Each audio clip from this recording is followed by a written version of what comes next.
చైనాలో ముఖ్యమంత్రి చంద్రబాబు నాయుడు 4వ రోజు పర్యటన కొనసాగుతోంది. రాష్ట్రంలో కోట్ల పెట్టుబడులు పెట్టడానికి అప్పో మొబైల్ కంపెనీ సంసిద్ధత తెలియజేసింది. దీని ద్వారా 25,000 ఉద్యోగావకాశాలు కల్పిస్తామని హామీ ఇచ్చింది. Oppo mobile company vice president Eric, MD John, planning director స్పెటర్తో చంద్రబాబు భేటీ అయ్యారు.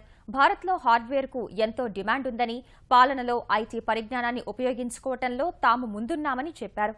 పరిపాలన, అభివృద్ధికి సంబంధించి తాజా సమాచారంతో కూడిన సీఎం కోర్ డాష్ బోర్డ్ విశేషాలను మొబైల్ కంపెనీ ప్రతినిధులకు చంద్రబాబు వివరించారు. వ్యాపార అనుకూల వాతావరణం ఉన్న ఆంధ్రప్రదేశ్లో 21 రోజుల్లో అనుమతులు ఇస్తున్నామని చెప్పారు. అనేక ప్రోత్సాహకాలు లభిస్తాయన్నారు. గింజౌ ప్రావిన్స్ వైస్ గవర్నర్ కిన్రూ పీతో చంద్రబాబు భేటీ అయ్యారు. ప్రావిన్స్ హరిత వాతావరణాన్ని ప్రశంసించారు. ఆకుపచ్చ లోకాన్ని సృష్టించారని, ఆ అనుభవాలను తమతో పంచుకోవాలని కోరారు. ఆంధ్రప్రదేశ్ను హరితమయం చేయడానికి తోడ్పాటు అందించాలని ముఖ్యమంత్రి విజ్ఞప్తి చేశారు. రాష్ట్రంలో నీరు చెట్టు కార్యక్రమంలో కఠిన నిబంధనలున్నాయని వైస్ గవర్నర్ అభిప్రాయపడ్డారు. అలాగే ప్రావిన్స్ ప్రభుత్వ నిర్మాణాన్ని, స్వరూపాన్ని వివరించారు. 龙宫是一个板块，银建是一个板块，这6个